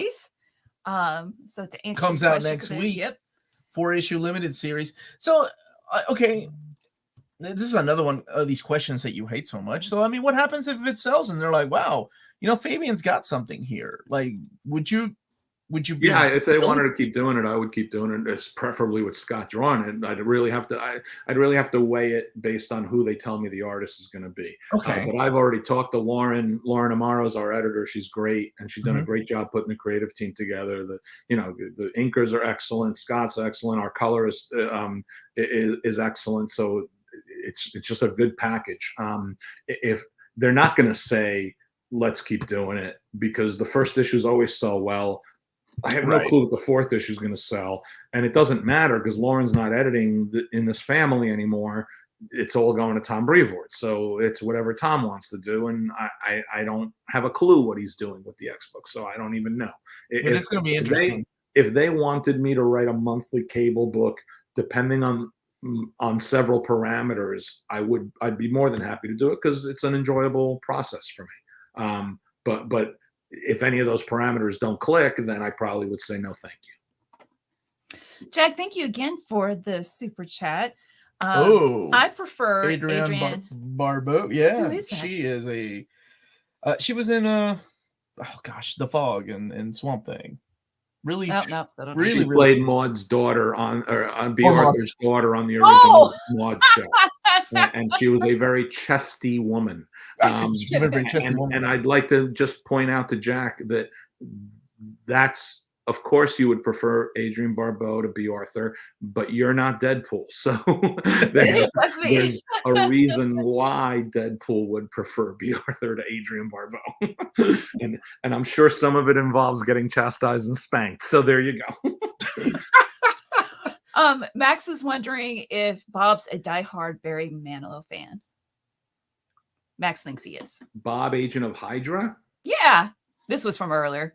You know what? I never thought of that. I never once gave him a minute's thought in terms of what his life was like outside of wearing that uniform.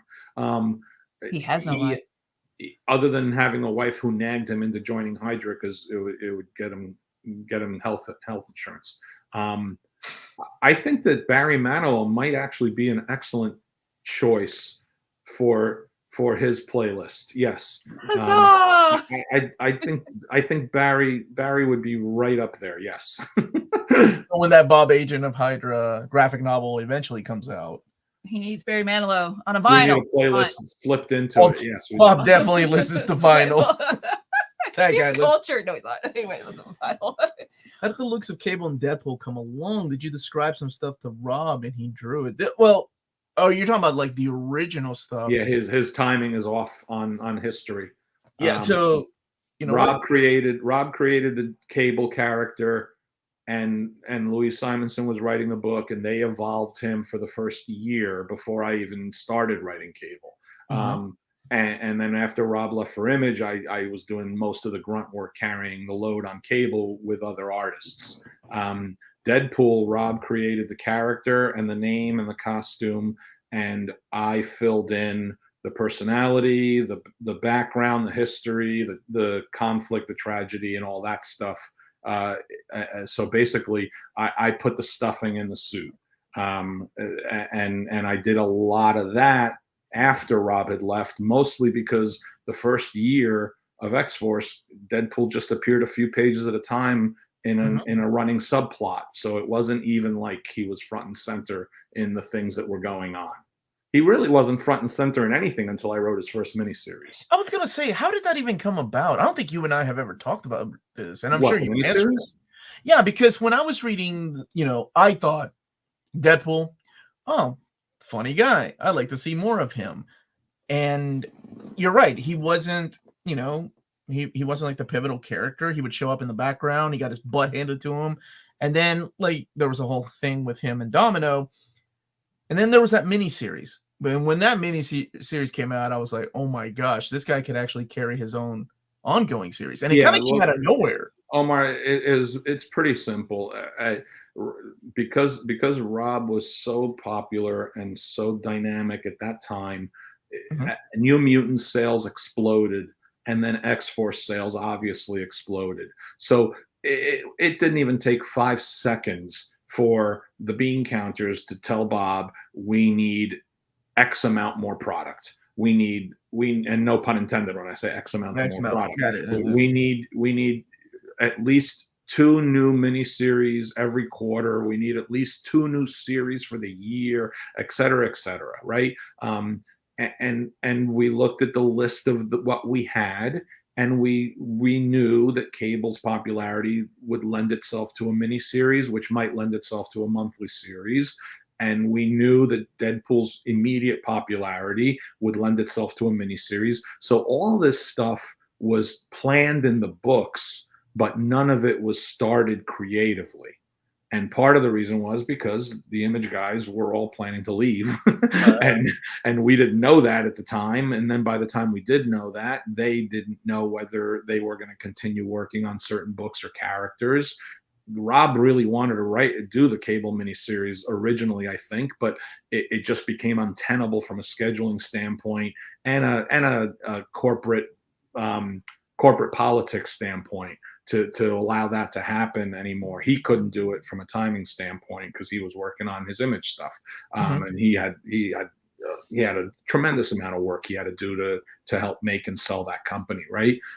So no different than Executioner Song, it fell on the laps of those of us who were still working on the books, and I was still an employee of Marvel on staff. So I'm going to write the Deadpool miniseries, and I'm going to write the Cable miniseries because I'm writing X-Force. And we just segued right into doing it. That's all. The Deadpool miniseries was actually supposed to come out almost a year earlier than it did, but because of the Image stuff and because Joe Madureira was chosen to draw it and he was slow, considering Joe was only 18 years old at the time. Oh, I think about that all the time, and where I've gone with my life. It took a little longer to do that. It took a little longer to do that miniseries than the bean counters would have wanted. Following off from, I guess this question, if you haven't answered, who is your favorite and least favorite X-Man to write and why? I'm sorry, who was what? Who is your favorite and least favorite X-Men to write? X-Man. Not Nate Gray X-Man. X-Man in general. X-Peoples. My least favorite, I mean, out of all the characters or just the main cast I had?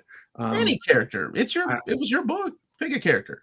Out of all the characters, my favorite was probably Cyclops, just because I like the brooding, lonely leader.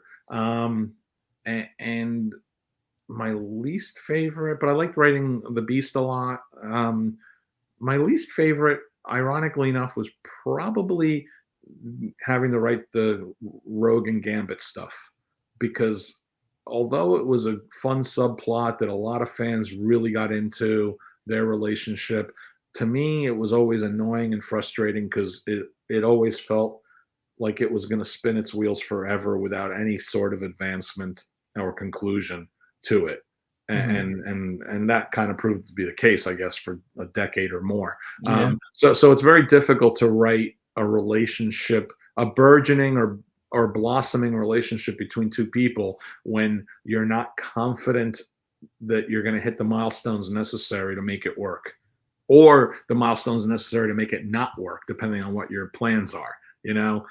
So it always felt, anytime I was writing those two, although I think I did a fine job writing them, and I certainly was happy with my Gambit series when I wrote it a few years later. It was really more about thinking, well, I'm wasting pages here. I'm wasting my time here. This is never going to go anywhere. Bob is never going to allow them to, allow her powers to advance. It's going to take 10 years for that to happen. And as a writer, you want your end goal. You can see your end goal is 2 years, some maybe 3. That's 24 to 36 issues. You don't want your end goal to be 120 issues. That's just kind of annoying. 120 issues. That's like, I mean, you would have to have that Chris Claremont type of like, well, I've been at this for 12 years now, and I'm going to be here forever type of mentality. Almost. And then of course Chris learned that wasn't the case. Well, and Chris also abandoned as many subplots as he ever introduced, so that's he was gonna get to the one day, Fabian. And but you know what, but you would pick up those plot threads though. Well, because I'm stupid. And because I feel that that's like part and parcel of your responsibility to, not all of them, obviously there's plenty there were a lot. There's plenty we ignored, and there's plenty of hours that other people ignored too. It's fine. It's just the nature of the beast. Let's see. What's your single issue that is the best of your works? I honestly, and I'm not kidding when I say this, I don't even think of it that way. I don't have a single issue or a limited series that I think is the best of my work. I've crafted a very artfully and skillfully planned career as achieving a level of excellence in my mediocrity. So I never look at the best and I never look at the worst. I always consider my mediocre level of writing to be excellent. So I am not good. I am not great. I am not terrible. I am excellent in my mediocrity. And look, there's other people that are really bad in their mediocrity. So I feel like I've attained this consistently even level that is really hard to do over 35 years. I think you've been doing great, and it's always a pleasure. Arthur thinks you've been doing great. Loved New Warriors. Was an instant buy for Arthur. Edwin thinks the interview's great. Lots of great books.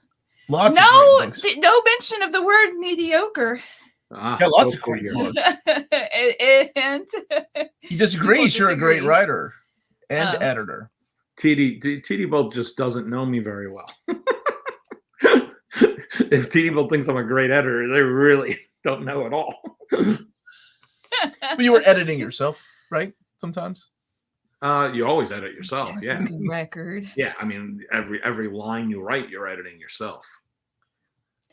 Whoa, Comics for Life. This is like the biggest question ever. What are your thoughts on the current state of comics from a storyteller perspective? My thoughts on the current state of comics from a storyteller perspective is that it would take far too long to discuss my thoughts on current state of comics from a storyteller perspective. When I have dinner, I have to get started soon. And that's the serious answer. That is such a good answer. It's way too long and complex and convoluted a conversation to be had in the span of whatever time we have left. I knew you since Thunderbolts boards. I follow. Boards. Message boards. Were there New Warrior message boards, Arthur, that I wasn't aware of? Yeah, there was an AOL message board way back in the early 90s. Damn it, There was a Rec Arts. There was this group called Rec Arts Comic Forum that used to have these message boards. You actually used to be able to print out the pages. I used to be on the AOL forums for a while. I started on the AOL forums with a pseudonym, and usually tried to dispel incorrect theories or thinking on the part of some of the readers, and they started to get really mad at me because I was claiming to be an insider and they thought I wasn't. So then I revealed myself to be who I was, and then they thought I wasn't. Then they thought I wasn't me, but I was me. So ever since then, I've always been myself on the boards. I've always been upfront, and I don't have a fake account. I don't have I am myself on the boards. And there was a Thunderbolts message board on Comic Book Resources, had a Thunderbolts message board that I used to go on all the time. There was a time in Comic Book Resources, it was actually a fun site. I didn't have a computer back then. I was busy buying comic books. There you go. Alvaro boards. There, that's what TT Bolt's right. That's what it was, and it was a good forum. It was a good conversation. It's always a bit of a snake pit when you're a writer or an artist and you try to engage consistently and constructively on boards like that, because too often they'll get hijacked by the very small percentage of assholes, and that makes it a really just a frustrating experience, because I acknowledge that it's a small percentage. If 2 out of 100 people are assholes, they derail it for the other 98. So oftentimes those boards get a little frustrating because of that. Mm-hmm. But would have been on a New Warrior board. I would have been there with you too, Arthur. If I could have found one. We didn't have. I think we had one in school, like for the entire school to share. Kyle the Mighty did. A computer. Yep. No, we didn't have a lab. I mean, one computer. I lived in Kentucky, guys. Cables in Dark Knight's collection next week. TD Good. We made a sale. We got one sale out of this baby. Way to go. No, I'm buying it too. She's buying single issues. This is the home of collected issues. I'm buying single issues. I gotta pick up multiple. Well, I got other issues to pick up. Well, add it. I need a pull list. Oh my gosh. I also have a one shot in February from Marvel. Giant Size Fantastic Four. You're doing the one shot? Yeah. They like, it was funny. It always happens in waves. Like a week after Jordan offered me the Cable series, a different editor asked me if I'd be interested in doing either a Giant Size X-Men issue or a Giant Size Fantastic Four issue in celebration of the original 50th anniversary of the original Giant Size issues that Marvel did. And I have all those Giant Size issues down in my basement. So I said, I do not want to do X-Men, but I would love to do a Giant Size Fantastic Four. You turned out okay. And then I sent them like 5 different pitch ideas, and they really liked one of them. So that's what we ended up doing. The irony being, though, that I was completely misled, because I thought that the issue itself was going to be double size like the old ones used to be. The old ones were 36 pages of story content for a giant size issue. This is a regular size story with a reprint in it, which makes it a giant size issue. And I was like, oh, that sucks. I wanted to get to do a 36-page story. Make before you start writing. They were doing that. I remember when they did that with like giant size X-Men number 3 and 4. It was like 8 new pages of issues. So I hope you have more than 8 pages of new stuff. No, it's a 20-page story. Okay, good. Yeah, those were standard format story with an old reprint, because the issue deals with Atlantean history and Lemurian history. They are reprinting, I believe, the first meeting between the FF and Submariner by Stan and Jack in the issue itself. Well, okay, that makes sense then. I enjoyed your story in Deadpool 7 Slaughters. I picked that up. In which book? 7 Slaughters. I have a story in that one? I don't even remember. Yeah. No, I don't think I do. And like that one just came out recently, right? Yeah. Yeah, I haven't written Deadpool since. Am I crazy? When did I last write Deadpool? I got excited about it. No, okay, I'm gonna go look. No, I wrote that. The last time I wrote Deadpool was a couple years ago when I did the Unlimited issue, the Unlimited Marvel app digital comic. Well, I mean, sometimes what they do though is they print those Unlimited digital issues or stories in collections. Oh, really? I didn't know Yeah, that. okay. Like sometimes, I don't know if This that's is the a few case. pages I'm of that. totally not trying to argue with you. I don't want to insult No, you no, I'm or somebody else. Like, I'm pretty sure I read it. I haven't read it. I remember her being no, because excited. that was like 30 pages worth of comic content. That Juggernaut Deadpool story I did. No, it would. I don't think it was that. I think it was something else. I remember her being excited about it. Maybe she's thinking of the wrong name. She's running up to go and get it. Let's see here. I think one of the Giant Size X-Men had 20-ish pages, and the other one had 8. But I could be wrong. Why did you turn down X-Men? Why did you go Fantastic Four? Just something that you were more interested in I'd writing? much rather write Fantastic Four at this point in my career. I've only gotten to write them a few times, and I love them. Simple as that. I mean, Love hearing that. writing Fantastic Four is a lot less work to catch up and see who they are and what they're doing. I had already read the slot run, so all I had to do is read 6 issues of Ryan North's run to see where they were, and doing an X-Men Giant Size issue would have just been a lot of work. Somebody was asking what you think about the current state. You reading that Ryan North series? What did you think about it? I thought it was really interesting. I thought it was really interesting. I have no idea how sustainable it is in terms of a status quo. But for the first trade paperback I read, it was uniquely different enough that I liked it. I thought the voices for the characters were all solid. I think they did a few things with Sue that seemed to kind of come out of nowhere, but I don't necessarily disagree with them philosophically. I just don't like that it seemed to happen without a bridge between Slott and North. In terms of her, her degrees and her archaeology stuff and all that, I don't know where that came from. But because I read things so sporadically, because I read things in almost always in digital form in trade paperbacks, and because I read those trade paperbacks usually vastly out of order, they could have done things with characters that I don't even remember that they did. Hickman might have done something with the FF that Ryan North picked up on, and I don't remember the Hickman stuff at all. I read it a few years ago, Yeah, I don't retain this that stuff happens. anymore. I really don't, Omar. It's no offense to the creators or the characters or anything, but it's usually like I read it, I absorb it, I like it or I don't like it, and then poof, it's gone. It's gone. I don't. I've had to reread some stuff for reference-related reasons that I know that I read in the past, and I couldn't remember reading it, but I know I did because I recognized the art in the pages. Yeah. I'm gonna take one more question, and then I don't want to keep you from eating dinner. I gotta make dinner. You kidding me? You're a good man. I'm cooking now. I've been cooking for a few years now. I love hearing that. Is there a character that you have never written that you would like to write? No, because luckily, because of my contract with DC, working on the weekly book with Kurt, I got to write almost every DC character there was, and I've gotten to write pretty much every Marvel character there is. There are a couple characters I would like to write. I would have liked to have written on a monthly basis.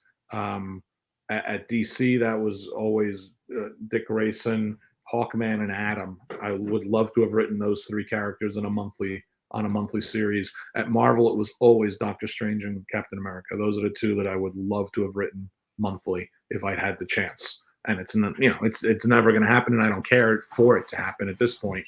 But that would have been it. Those 5 would have been it. Doctor Strange, huh?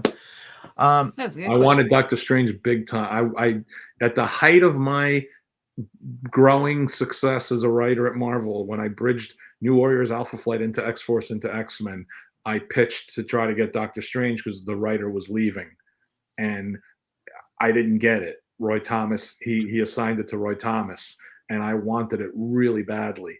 And I didn't get it because the editor didn't trust that I wasn't going to make his life miserable on a monthly basis. Because my pitch was about someone pretending to be the second coming of Christ, and Doctor Strange being forced to stop it because it was elevating the spiritual plane of the planet to a positive level. That sounds interesting. So high it was being so effectively good that it was only giving fuel for the dark forces to crash it a million times worse because of how high it had risen. So his job is to stop this good thing from happening. And I think the editor just said, "No, you're out of your effing mind. No way." So I didn't get it, but I wanted it big time. I had a 2-year arc for that I was killing to do. Oh man, I had no idea. I wish I would have asked that sooner, because that led into all these different questions in my head that I'll have to save for next time. So yeah, Fabian, listen, to sum it up, yes, Fabian is the man, dude. Like I have followed your work for decades.